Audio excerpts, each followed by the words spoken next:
Alphabet होते हैं और उसमें कितने वावेल्स होते हैं, कितने कॉन्सोनेंट होते हैं। तो आज जितना मसला है सब हल होने वाला है। हालांकि हम तो हिंदी पढ़ाते हैं, लेकिन बच्चों की मांग हुई कि सर अंग्रेजी को बेसिक से पढ़ा दीजिए, तो आज हम अंग्रेजी की बेसिक से क्लास लेकर के आए हैं। तो हम चलते हैं क्लास की तरफ। तो हमने ऊपर डाल ही दिया है कि the English first alphabet class.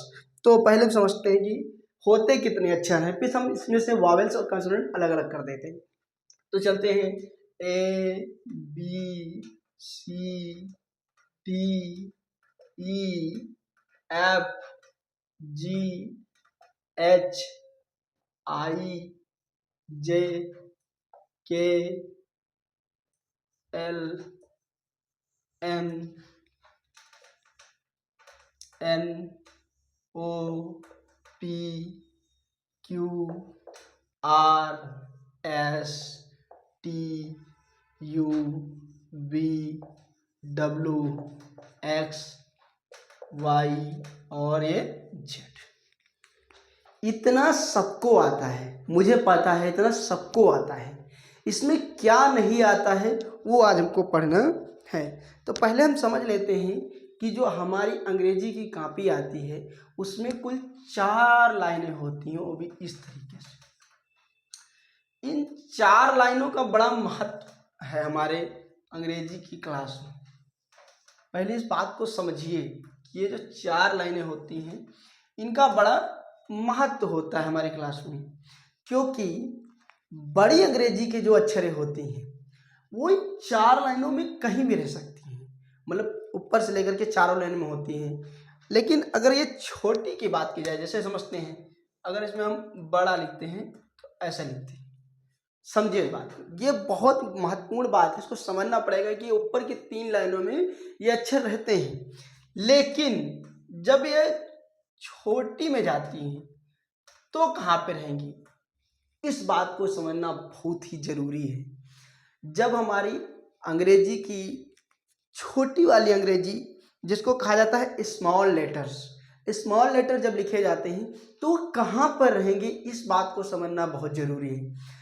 तो मैं बता दूं, लगभग लगभग लगभग लगभग बीच वाली लाइन में होना चाहिए। लेकिन कुछ ऐसे वर्ड होते हैं, कुछ ऐसे अक्षर होते हैं जो ऊपर नीचे हो जाते हैं, और वो कौन कौन से होते हैं, ये बहुत महत्वपूर्ण सवाल है। अगर आपसे कोई पूछ ले कि ऐसा कौन सा अंग्रेजी का अल्फ़ाबेट है जो अल्फ़ाबेट इन चारों लाइनों को जोड़ता है, छोटी वाली अंग्रेजी की वर्णमाला में या छोटी वाली अंग्रेजी के अल्फ़ाबेट में, तो समझते हैं। एक वर्ड है जिसको कहा जाता है यफ। एफ इकलौता एक वर्ड है, एक इकलौता अल्फ़ाबेट है जो कि चारों लाइनों को जोड़ता है। तो ये छोटी छोटी जो जानकारियां हैं ना, ये आपको बहुत आगे ले जाती हैं, क्योंकि हम सब कुछ जानते हैं कि ABCD में 26 अक्षर होते हैं, जिसमें 5 वोवल्स होते हैं, 21 कॉन्सोनेंट होते हैं, वो सबको पता है। लेकिन ये जो छोटी छोटी जानकारी है कि कौन सा अक्षर किस लाइन में रहेगा, कौन से अक्षर नीचे रहेंगे, कौन से अक्षर ऊपर रहेंगे, ये बहुत बड़ी बात होती है। तो अब हम समझ चुके हैं कि जो बड़ी वाली होती है अल्फ़ाबेट अंग्रेजी की, वो ऊपर से लिखी जाती है और ये 3 लाइनों में रहती है। कितनी लाइनों में रहती है? 3 लाइनों में रहती है। लेकिन जो छोटी इंग्लिश अल्फ़ाबेट है वो सिर्फ की सिर्फ बीच वाले में रहती है। हाँ, कुछ ऐसे अक्षर हैं जो कुछ ऊपर वाली लाइन को टच करते हैं और कुछ नीचे वाले को टच करते हैं। कौन कौन से हैं वो अभी आपको पता चल जाएगा, क्योंकि आप क्लास में सदैव जुड़े हैं, क्योंकि आप जुड़े रहेंगे तभी समझ पाएंगे कि क्या खेल है और कहाँ से खेल हुआ है। तो पहले ये मिटा देते हैं, अब हम समझते हैं इस बात को।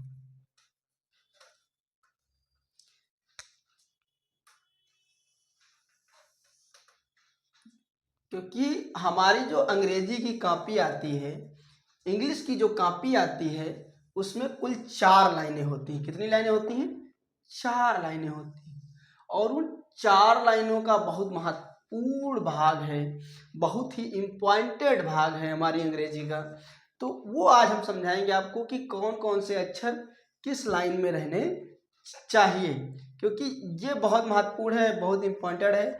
अगर ये आप समझ जाओगे तो आपको आगे चलकर कोई समस्या नहीं आने वाली है, क्योंकि जब हम अल्फ़ाबेट अच्छे से पढ़े होंगे तो हमको अंग्रेजी के सेंटेंस बनाने में कोई दिक्कत नहीं होती, अंग्रेजी के वोकैबुलरी बनाने में कोई दिक्कत नहीं होती है। तो ये था हमारा छोटा सा, ये समझ लीजिए कि कॉपी है जिसमें 4-4 लाइनों करके लाइनें बनी हुई हैं।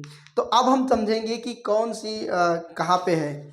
तो देखिए क्या है, मैं आप लोगों के लिए ग्रामर की बुक बना के लाया हूँ जिसमें आपको कहीं किसी प्रकार की कोई समस्या ना हो। तो पहला समझते हैं, जो ए हमारा होता है बीच वाले लाइन में होता है। क्या हाथ पे होता है? बीच वाली लाइन में होता है।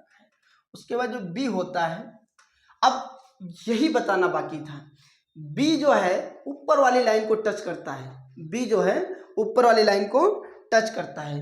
ए बी, सी जो आता है बीच वाले में आता है। उसके बाद आया डी, डी भी ऊपर वाले को टच करेगा और नीचे वाले को नहीं टच करेगा। जो ये हम बता रहे हैं, ये बहुत कम लोग बताते हैं कि सर कौन सा अक्षर कहाँ पे टच करता है। तो ए बी सी डी और जो ई है सिर्फ बीच वाले में। फिर आया एफ। देखिए एफ 2 तरीके से लिखा जाता है, एक ये वाला है और कुछ लोग यहीं से गोल करके बना देते हैं ऐसे करके।